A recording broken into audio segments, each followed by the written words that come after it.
നമുക്ക് അലീനയുടെ മനുഷ്യങ്ങളുടെ ഇന്നത്തെ നല്ലൊരു കഥ കേട്ടാലോ? അങ്ങനെ ഇന്നത്തെ കഥയിലെ ബാലേന്ദ്രൻ ഗോവർദ്ധനെ ഫോൺ ചെയ്യുവാണ്. പിന്നീട് ഹോസ്പിറ്റലിലെ വിശേഷങ്ങളൊക്കെ തിരക്കുവാണ്. ഈ സമയത്ത് ഗോവർദ്ധനൻ പറഞ്ഞു, ബാലേട്ട, ഹോസ്പിറ്റലിൽ സ്ത്രീകൾ ആരെങ്കിലും വേണമല്ലോ, അതിന് ഞാൻ സുലോചനയോട് വരാനായിട്ട് പറഞ്ഞിട്ടുണ്ട്. അല്ല, അലീനയെ വേണമെങ്കിൽ ഞാൻ അങ്ങോട്ടേക്ക് പറഞ്ഞു വിടാൻ നോക്കാനായിട്ട്. അത് കേട്ടപ്പോൾ ഗോവർദ്ധനൻ പറഞ്ഞു, ഏയ് അത് വേണം തോന്നില്ല ബാലേട്ട, ചിലപ്പോൾ വൈജയിച്ചിരി ആങ്ങളമാർക്ക് ചിലപ്പോൾ ഇഷ്ടപ്പെട്ടെന്ന് വരത്തില്ല. ഇത് കേട്ടത് ബാലേന്ദ്രൻ പറഞ്ഞു, അവരുടെ ഇഷ്ടങ്ങളും ഇഷ്ടക്കേടുകളൊക്കെ നോക്കുന്ന അവരുടെ വീട്ടില്, അല്ലാതെ ഹോസ്പിറ്റലിലല്ല, അത് ഹോസ്പിറ്റലിലാണ്. അപ്പോഴേക്കും ഗോവർദ്ധനൻ പറഞ്ഞു, അല്ല ബാലേട്ട, വീട്ടിൽ പോയിട്ട് എന്തായി കാര്യങ്ങള് അലീനയുടെ കാര്യത്തില്? അതോ, ഇവിടെ ഭരിക്കാനായിട്ട് വന്നു ഈ പറയുന്ന ശിവശങ്കരനും കമലയടത്തി ഹരിയൊക്കെ. അവരോട് ഞാൻ പറഞ്ഞു, ഭരണമൊക്കെ ഇവിടെ വേണ്ട, കടപ്പാട്ടൂർ വീട്ടിലല്ല കൊല്ലപ്പള്ളി വീട്ടിൽ ചെന്ന് ഭരിച്ചാൽ മതിയെന്ന്. ഒക്കെ തന്നെ ഞാൻ അടിച്ചിറക്കി. അപ്പോഴേക്കും ഗോവർദ്ധനൻ പറഞ്ഞു, അതെ, ഒരു കാര്യമുണ്ട് ബാലേട്ട. എന്താ? അവർ നേരെ ഇങ്ങോട്ടേക്കാ വന്നേന്ന് പറയാണ് ശിവേട്ടൻ. എന്നിട്ടോ ഇവിടെ രാജീവേട്ടനുമായിട്ട് എന്തൊക്കെയോ ഗൂഢാലോചനകളൊക്കെ നടത്തുന്ന കണ്ടു, എന്തൊക്കെയോ മാറി നിന്ന് സംസാരിക്കുന്ന കേട്ടു. അതെല്ലാം കേട്ട് കഴിഞ്ഞപ്പോഴത്തേനും ബാലേന്ദ്രൻ പറഞ്ഞു, നീ ഒരു കാര്യം ചെയ്യണം, അവരെന്തേലുമൊക്കെ പറഞ്ഞുകൊണ്ട് വന്നിട്ടുണ്ടെങ്കിൽ അതൊന്നും സംഭവിച്ചു കൊടുക്കാൻ പോണ്ട. എനിക്ക് ബാലേട്ടൻ പറയുന്ന പോലെ എന്നങ്ങ് പറഞ്ഞാൽ മാത്രം മതി. ഞാൻ ബാലേട്ടൻ പറയുന്ന അനുസരിക്കോളെന്ന് പറഞ്ഞാൽ മതി. ശരി ബാലേട്ട, അങ്ങനെയാണെങ്കിൽ എന്തെങ്കിലും വിളിക്കാം. അങ്ങനെയൊക്കെ പറഞ്ഞിട്ട് ഗോവർദ്ധനും കോള് കട്ട് ചെയ്തു. ഇതേ സമയത്ത് അലീന ബാലേന്ദ്രൻ്റെ ഉള്ള ചായയും കോഴിക്കട്ടയൊക്കെ ആയിട്ട് അങ്ങോട്ട് വന്നു. പിന്നീട് ബാലേന്ദ്രനോട് പറഞ്ഞു, അച്ഛൻ ഇത് കഴിക്കാൻ പറയാണ്. ഇത് കേട്ടപ്പോൾ ബാലേന്ദ്രൻ പറഞ്ഞു, വിശപ്പൊക്കെ എവിടെ പോയി, അതിനെക്കുറിച്ച് ചിന്തിച്ചത് പോലും ഇല്ലാന്ന് പറയണം. അതിൻ്റെ ഇടയ്ക്ക് ഇതൊക്കെ മറന്നുപോയെന്ന് പറഞ്ഞു. അത് കേട്ടതും അലീന പറഞ്ഞു, എൻ്റെ കാര്യം അങ്ങനെ തന്നെയാ. അപ്പം നീയും ഒന്നും കഴിച്ചില്ലല്ലേ, കഴിക്കാതിരിക്കുമല്ലേ? അല്ലച്ച, അത് പിന്നെ അതെ, ആദ്യം നീ ഒരു കാര്യം ചെയ്യ, പോയി വല്ലതും കഴിക്കാൻ നോക്ക്. എനിക്ക് വിശപ്പില്ലച്ച, വിശപ്പിന്റെ കാര്യമൊക്കെ ഞാൻ മറന്നേ പോയെന്ന് പറയണ. ഇത് കേട്ടപ്പോൾ ബാലേന്ദ്രൻ പറഞ്ഞു, അതൊന്നും പറഞ്ഞിട്ട് ഒരു കാര്യമില്ല, ദേ മര്യാദയ്ക്ക് പോയി കഴിച്ചോണം എന്ന് പറയാണ്. അങ്ങനെ അലീനെ അങ്ങോട്ട് പറഞ്ഞു വിട്ടു. ബാലേന്ദ്രൻ കുറെ സമയം ഇങ്ങനെ ആലോചിച്ചിരിക്കുകയാണ്. ബാലേന്ദ്രന്റെ മനസ്സിൽ കൂടെ പല പല ചിന്തകളും കടന്നുപോയി. അതേ സമയത്ത് ഹരിശങ്കർ തന്റെ കാമുയെ കാണാനായിട്ട് പോവാണ്. അങ്ങനെ അവളുടെ വീടിന്റെ മുന്നിലെത്തി കുറച്ചങ്ങോട്ട് മാറി അവൾക്ക് വേണ്ടി വെയിറ്റ് ചെയ്ത് നിൽക്കുകയാണ്. കുറച്ച് കഴിഞ്ഞപ്പോഴത്തേനും അവളങ്ങോട്ട് വന്നു. അപ്പോഴേക്കും ഹരിശങ്കർ പറഞ്ഞ് കയറാൻ പറയാണ്. എങ്ങോട്ടാ ഹരി? നീ കയറി, ഞാൻ പറയാന്ന് പറയണം. അങ്ങനെ ഹരി അവളെയും പിക്ക് ചെയ്തുകൊണ്ട് അങ്ങോട്ടേക്ക് പോവാണ്. എങ്ങോട്ടാന്ന് ചോദിച്ചിട്ട് അവനൊട്ട് പറഞ്ഞതുമില്ല. ഈ സമയത്ത് മണിശങ്കർ കടപ്പാട്ട് വീട്ടിലേക്ക് വരുവാണ്. അങ്ങനെ കടപ്പാട്ട് വീട്ടിലേക്ക് കയറി വന്ന് കോളിംഗ് ബെൽ അടിക്കുകയാണ്. ഈ സമയത്ത് ഹരി ആ പെൺകുട്ടി അങ്ങോട്ട് ടൗണിൽ കൂടെ കുറച്ച് ദൂരം അങ്ങോട്ട് പോയി. കുറച്ച് സമയം കഴിഞ്ഞപ്പോൾ അവിടെ ചോദിച്ചു, ഇത് എങ്ങോട്ടാ പോകുന്നേ? നമ്മൾ കുറെ സമയം ആയല്ലോ. അതെ, നമ്മൾ കാനണിച്ചോലയിൽ ആടുമേയ്ക്കാൻ പോകുന്നതെന്ന് പറഞ്ഞു. കാനണിച്ചോലയിലോ? എന്തൊക്കെയാ ഹരി പറയണേ?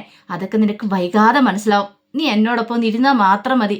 ഹരി, ഇപ്പൊ തന്നെ 8-10 കിലോമീറ്റർ ആയിട്ടോ. 10 കിലോമീറ്ററല്ലേ ആയുള്ളൂ. നീ എന്തിനാ വിഷമിക്കണേ? ഞാനില്ലേ നിന്റെ കൂടെ. എന്നെ നിനക്ക് വിശ്വാസം ഇല്ലേന്ന് ചോദിക്കുക. വിശ്വാസമൊക്കെ ഉണ്ട്, പിന്നെന്തിനാ? ഞാൻ നിന്നെ പറ്റിക്കുമെന്ന് വല്ല പേടിയുണ്ടോ? അത് പിന്നെ അതെ, അങ്ങനെ പറ്റിക്കാനായിരുന്നെങ്കിൽ നിന്നെ എനിക്ക് മുന്നേ പറ്റിക്കായിരുന്നു, പിന്നെയാണോ ഇനി എന്നൊക്കെ പറഞ്ഞ് ഹരി അവൾക്കൊരു ആത്മവിശ്വാസം കൊടുക്കുകയാണ്. അത് കേട്ട് കഴിഞ്ഞപ്പോൾ അവൾക്കൊരു സമാധാനമൊക്കെ ആയി. ആ സമയം മനുവിന് ചായയൊക്കെ അലീനെ എടുത്തോണ്ട് കൊടുക്കുകയാണ്. ചായയും കഴിക്കാൻ കൊഴുക്കട്ടൊക്കെ എടുത്തോണ്ട് കൊടുത്തിട്ട് പറഞ്ഞു, അപ്പം മനുവേട്ടനൊന്നും ഉപവാസത്തിലായിരുന്നല്ലേ? മനുവേട്ടനും വിശപ്പും ദാഹമൊന്നും ഇല്ലായിരുന്നല്ലേ എന്ന് ചോദിച്ചു. അത് കേട്ടപ്പം മണിശങ്കർ പറഞ്ഞു, അത് പിന്നെ എങ്ങനെ അലീനെ, ചില സമയത്ത് നമ്മൾക്ക് ഇങ്ങനെയൊക്കെ ആയിരിക്കും. നമ്മൾ വിശപ്പും ദാഹവും ഒന്നും അറിയുന്നില്ല ചില സാഹചര്യങ്ങളിൽ. അതൊക്കെ ഏതൊക്കെയെന്ന് പറഞ്ഞാൽ നമുക്ക് വലിയൊരു ആപത്ത് വരുന്ന സമയത്ത് നമുക്ക് വിശപ്പും ദാഹവും ഉണ്ടാകുമോ? അതുപോലെ തന്നെ നമ്മുടെ വേണ്ടപ്പെട്ടവരാരെങ്കിലും മരിച്ചു പോയിട്ടുണ്ടെങ്കിൽ, വലിയ ഏതെങ്കിലും സ്നേഹബന്ധത്തിൽ പ്രണയബന്ധത്തിൽ അകപ്പെട്ട് കഴിഞ്ഞിട്ടുണ്ടെങ്കിൽ, പിന്നെ അങ്ങനെയുള്ള ചില സാഹചര്യങ്ങളിലൊക്കെ നമ്മൾ വിശപ്പ് ദാഹം എന്താന്ന് പോലും അറിയത്തില്ല. വിശപ്പ് ദാഹമൊക്കെ നമുക്കില്ലാതാവും എന്ന് പറഞ്ഞു. അലീന അതെല്ലാം കേട്ടിങ്ങനെ ഇരിക്കുകയാണ്. അപ്പോഴേക്കും മണിശങ്കർ പറഞ്ഞു, അതെ, എനിക്കൊരു സോറി പറയാനുണ്ട് നിന്നോട്. സോറിയോ? അതെന്തിനാ മനുവേട്ടാ സോറി പറയണേ?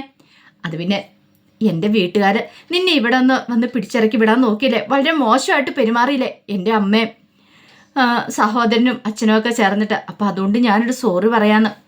സോറി? അവരുടെ കണ്ണിക്കൂടെ നോക്കുമ്പോൾ അത് ശരിയാ മനുവേട്ടാ, ഒന്ന് ആലോചിച്ച് നോക്കിയേ. അവർ നോക്കുമ്പോൾ ബാലേന്ദ്രൻ്റെ അവിഹിത സന്തതി, അപ്പം അവർക്കത് ഇഷ്ടപ്പെടുവോ? അതുകൊണ്ടാണ് അവരങ്ങനെ ചെയ്തേ. അവരെയും തെറ്റ് പറയാൻ പറ്റില്ല. അച്ഛൻ്റെ ഭാഗത്ത് നിന്ന് നോക്കിയിട്ടുണ്ടെങ്കിൽ അച്ഛൻ ചെയ്യുന്നത് ശരിയായിരിക്കും. പക്ഷേ മനുവേട്ടനൊരു കാര്യം അറിയാം, ഒരു പക്ഷേങ്കിൽ അച്ഛന് ഈ പറയുന്ന പോലെ അച്ഛൻ്റെ അവിഹിത സന്തതി എന്ന് പറഞ്ഞാൽ എന്നെ ഇവിടെ നിർത്തിയിരിക്കുന്നേ. ശരിക്കും അങ്ങനെ ആയിരുന്നെങ്കിൽ ഒരു കാരണവശാലും അച്ഛൻ ഇവിടെ എന്നെ നിർത്തുമെന്ന് തോന്നുന്നുണ്ടോ മനുവേട്ടന്? ഒരിക്കലും ഇല്ല.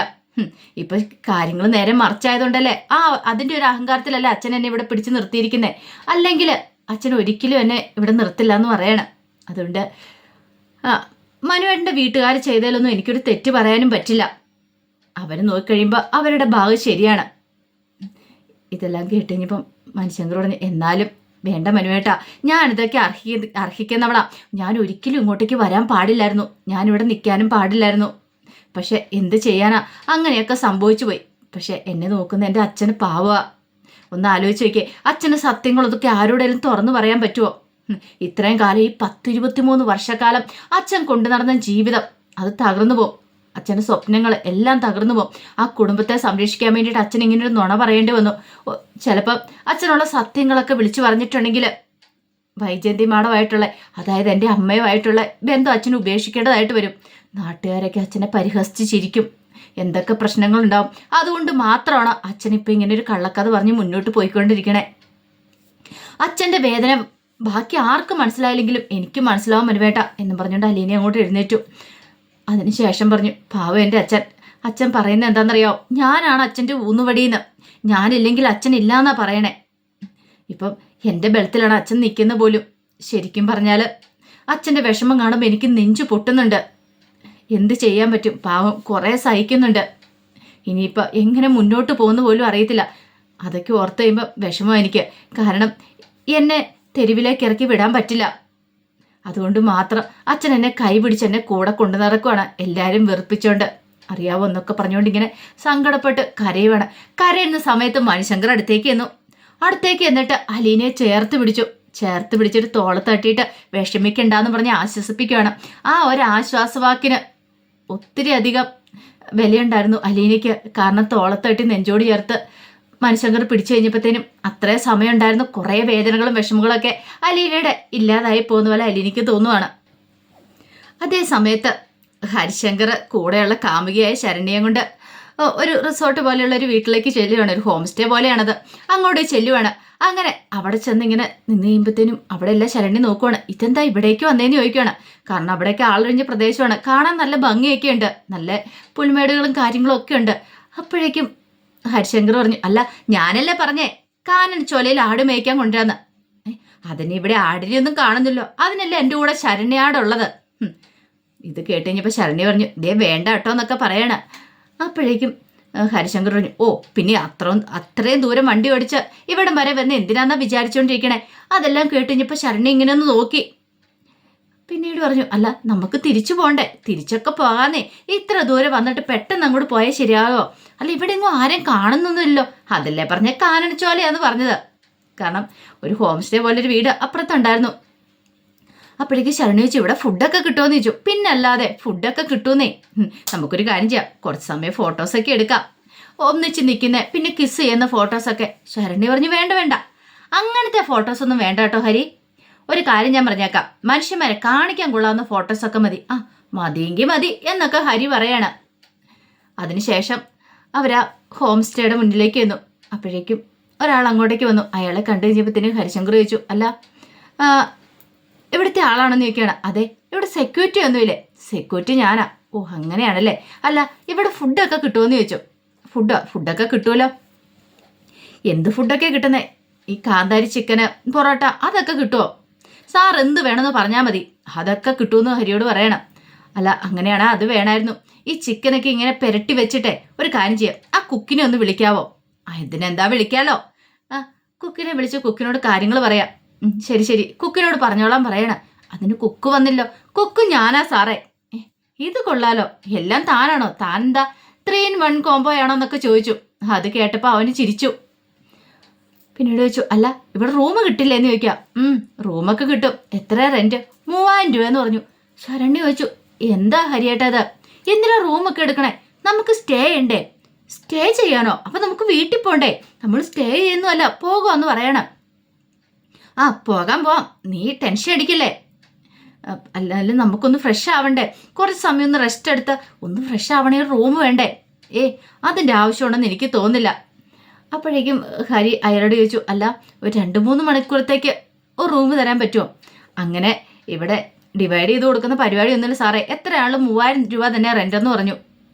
അത് കേട്ടപ്പോൾ ഹരി പറഞ്ഞു 3000 രൂപ ഇടാന്ന് പറയാം. അപ്പത്തേനും ആ ശരണ്യ പറഞ്ഞു വേണ്ട വേണ്ട, അതിൻ്റെ ആവശ്യമൊന്നുമില്ല, വെറുതെ 3000 രൂപ എടുത്ത് റൂം എടുക്കേണ്ട കാര്യം എന്താ ഹരി എന്നൊക്കെ ചോദിച്ച് ചീത്ത പറയണം. ദേ നീ ഒന്ന് സമാധാനപ്പെടാൻ പറയണം. പിന്നീട് പറഞ്ഞു QR കോഡ് കാണിക്കുക, അക്കൗണ്ടിലേക്ക് പൈസ ഇടാന്ന് പറയണം. അങ്ങനെ അയാൾ QR കോഡ് കാണിച്ചു കൊടുത്തു കഴിഞ്ഞപ്പോൾ പൈസ ഇട്ടു. സാറേ ആധാർ കാർഡ് വേണം. ഹരി പറഞ്ഞു ഞാനത് വാട്സപ്പിൽ ഇട്ടേക്കാം. ശരി ആയിക്കോട്ടെ. അങ്ങനെ അയാൾ അങ്ങോട്ട് കയറിപ്പോയി. ആ സമയത്ത് ശരണ്യ പറഞ്ഞു എന്തിനാ ഹരി റൂമൊക്കെ, നമുക്ക് ഇച്ചിരി സമയം നടക്കാം, നടന്നിട്ടൊക്കെ വന്നിട്ട് ഒന്ന് റെസ്റ്റ് ചെയ്യണമെങ്കിലേ. ഹരിയുടെ ഉദ്ദേശം വേറെയാ, അത് ശരണ്യക്ക് മനസ്സിലായില്ല. ഇത്തിരി കഴിഞ്ഞപ്പോൾ അതിലൂടെയൊക്കെ അവർ നടന്നു. പിന്നീട് അവർ മീൻകുളം ഉണ്ടായിരുന്നു, മീൻകുളത്തിൽ പോയി മീനിനൊക്കെ ശരണ്യ തീറ്റിയിട്ട് കൊടുക്കുന്ന സമയത്ത് ഹരിശങ്കർ ദുരിതാശത്തോടുകൂടി അവളുടെ കയ്യിലൊക്കെ പിടിക്കുമ്പോഴത്തേനും ശരണ്യ കൈയൊക്കെ ഇങ്ങോട്ട് തട്ടി മാറ്റുകയാണ്. പക്ഷെ ഹരിശങ്കറിന്റെ മനസ്സിൽ ചില ലക്ഷ്യങ്ങളും കാര്യങ്ങളും ഒക്കെ ഉണ്ടായിരുന്നു. അതേസമയം ബാലേന്ദ്രന്റെ ഫോണിലേക്ക് ഗംഗാധരൻ വിളിക്കുകയാണ്. ആ സമയം ബാലേന്ദ്രൻ ചോദിച്ചു ഗംഗേട്ട ഇത് എവിടെയാ? ലോക പര്യടനത്തിലാന്ന് അറിഞ്ഞായിരുന്നല്ലോ. ലോക പര്യടനം കഴിഞ്ഞ് എത്തിയോ? ഇതേ ഇപ്പൊ ഡൽഹി ഫ്ലൈറ്റ് വന്ന് ഇറങ്ങിയതുള്ളെന്ന് പറയണം. അല്ല വിശേഷങ്ങളൊക്കെ അറിഞ്ഞിട്ട് വിളിച്ചാണോ? അതെ, കാര്യങ്ങളൊന്നും അറിഞ്ഞിട്ടുണ്ടായിരുന്നില്ല. ന്യൂയോർക്കിൽ നിന്ന് പോരുന്ന വഴിക്ക് കാര്യങ്ങളൊന്നും അറിയാൻ സാധിച്ചില്ല എന്ന് പറയണം. പിന്നെ മെസ്സേജസും കാര്യങ്ങളൊന്നും നോക്കാനും പറ്റിയില്ല. അതുകൊണ്ട് ഇവിടെ വന്ന് ഇറങ്ങിക്കഴിഞ്ഞപ്പോഴാ കാര്യങ്ങളൊക്കെ അറിഞ്ഞു. ഓ ശിവേട്ടൻ വിളിച്ച് കാര്യങ്ങളൊക്കെ പറഞ്ഞു കാണുമല്ലേ? അതെ, കാര്യങ്ങളൊക്കെ പറഞ്ഞു. അല്ല ബാലേന്ദ്ര, നീ അവിടെ എന്തൊക്കെയോ കഥകൾ പറഞ്ഞ് നടക്കുവാന്നൊക്കെ പറഞ്ഞല്ലോ. എന്താ ബാലേന്ദ്ര? ഇത് കേട്ടപ്പോ ബാലേന്ദ്രൻ പറഞ്ഞു ഞാൻ പിന്നെ എന്ത് ചെയ്യണം ഗംഗേട്ടൻ അറിയാലോ കാര്യങ്ങളൊക്കെ. ഇത് കേട്ടപ്പം ഗംഗാധരനൊന്നും പറഞ്ഞില്ല. എന്തും മറുപടി പറയാനായിട്ടാ. അല്ല ഇപ്പൊ വൈജയ്ക്ക് എങ്ങനെയുണ്ട്? അവൾക്ക് പ്രശ്നങ്ങളൊന്നും ഉണ്ടോന്ന് ചോദിച്ചാൽ നല്ല ഇഞ്ചുറി തന്നെയാണ് പറ്റിയിരിക്കുന്നത്. അതെന്നോട് ശിവൻ പറഞ്ഞായിരുന്നു. ജീവൻ തിരികെ കിട്ടിയല്ലോ, അത്രയും വലിയൊരു ആക്സിഡന്റ് നടന്നിട്ട് ജീവൻ തിരികെ കിട്ടിയത് തന്നെ ഭാഗ്യം ഗംഗേട്ടാ. ജീവനുണ്ട്, അത് മതിയെന്ന് പറയണ. ഇത്തിരി അഹങ്കാരം കുറച്ച് നാളത്തേക്ക് കുറഞ്ഞിരിക്കും. അല്ല അവിടെ എന്തൊക്കെയോ പ്രശ്നമാണെന്ന് പറഞ്ഞല്ലോ. പ്രശ്നം അവൾ ഇവിടെ കിടന്ന് കുറച്ച് നാളായിട്ട് കിടന്ന് സംഹാര താണ്ഡവം ആടുമായിരുന്നല്ലോ. അപ്പൊ അതിനൊരു അറുതി വന്നു, അത്രയും കരുതിയെ മാത്രം മതിയെന്ന് പറഞ്ഞു. അപ്പോഴേക്കും ഗംഗാധരൻ പറഞ്ഞു ബാലേന്ദ്ര തൽക്കാലത്തേക്ക് നീ ഒരു കാര്യം ചെയ്യ, ഇങ്ങനെ അങ്ങോട്ട് പോ, അധികം പ്രശ്നത്തിനൊന്നും പോണ്ട. അലിയനെ ഒന്ന് മാറ്റി നിർത്തുവാണെങ്കിൽ പ്രശ്നങ്ങളൊന്നും ഇല്ലല്ലോ. അല്ല നീയോ അവളും തമ്മിൽ രക്തബന്ധമൊന്നും ഇല്ലല്ലോ. അത് കേട്ടപ്പോൾ ബാലേന്ദ്രൻ പറഞ്ഞു ഗംഗേട്ടന് ഇത് ആരാ പറഞ്ഞേ? എന്റെ മകളല്ലേ അവള്. ദേ ബാലേന്ദ്ര, നിന്റെ മകളല്ല അവളെന്നുള്ള സത്യങ്ങളൊക്കെ എനിക്കറിയാം. അപ്പൊ ആ കാര്യങ്ങളൊക്കെ ഗംഗേട്ടൻ മനസ്സിലാക്കിയിട്ടുണ്ടല്ലേ? ഇത് കേട്ടപ്പോൾ ഗംഗാധരൻ പറഞ്ഞു കഴിഞ്ഞ പ്രാവശ്യം അവിടെ വന്നിട്ട് പോയപ്പോൾ തന്നെ എനിക്ക് ആ കാര്യം മനസ്സിലായി. അലീന വൈജയുടെ മോളാണ്. കാരണം വൈജയുടെ മോള് മരിച്ചിട്ടില്ലാന്ന്. അതൊക്കെ ഞാൻ ഊഹിച്ചെടുത്ത കാര്യങ്ങളാ. ഓഹോ, ഇതെല്ലാം കേട്ടിട്ട് അളിയനെ നൈസായിട്ട് ഒന്നും മിണ്ടാതെ അങ്ങോട്ട് പോയില്ലേ? കൊള്ളാലോ എന്ന് പറയണം. എന്നിട്ട് എന്തുകൊണ്ടാ ഗംഗേട്ടന്റെ പെങ്ങളോടും സഹോദരന്മാരോടും അമ്മയോടും ഈ കാര്യം പറയാതിരുന്നേ? അലീന വൈജയുടെ മോളാന്നുള്ള കാര്യം. അത് പിന്നെ ബാലേന്ദ്രൻ അറിയാലോ. ഈ കാര്യങ്ങൾ എങ്ങനെയോ അറിഞ്ഞു കഴിഞ്ഞിട്ടുണ്ടെങ്കിൽ വൈജ എന്താ ചെയ്യുന്നതെന്ന്. ബാലേന്ദ്രനും വൈജയും തമ്മിലുള്ള ബന്ധം അത് തകർന്നു പോകും. ഒരു പക്ഷേങ്കിൽ ഈ സത്യങ്ങളൊക്കെ അറിഞ്ഞാൽ വൈജ ചിലപ്പോൾ സൂയിസൈഡ് ചെയ്യും, കുടുംബം താർന്നു പോകും, കുട്ടികളുടെ മുന്നിൽ നാണക്കേടാവും. അതൊക്കെ ഓർത്ത് കഴിഞ്ഞപ്പോൾ എനിക്കൊന്നും പറയാൻ തോന്നിയില്ല ബാലേന്ദ്ര. അങ്ങനെ ഗംഗാധരൻ തൻ്റെ മനസ്സ് ഉറക്കുവാണ്. ഒടുവിൽ ബാലേന്ദ്രൻ ഒന്നും മിണ്ടിയില്ല. ഗംഗാധരൻ പറഞ്ഞു ഞാൻ മറ്റന്നാൾ അങ്ങോട്ടേക്ക് എത്തും, നമുക്ക് നേരിട്ട് കണ്ട് സംസാരിക്കാം. ശരി ആയിക്കോട്ടെ, പോരാൻ പറയാണ് ബാലേന്ദ്രന്. അങ്ങനെ കോള് കട്ട് ചെയ്തിട്ട് ബാലേന്ദ്രൻ ആലോചിക്കുക.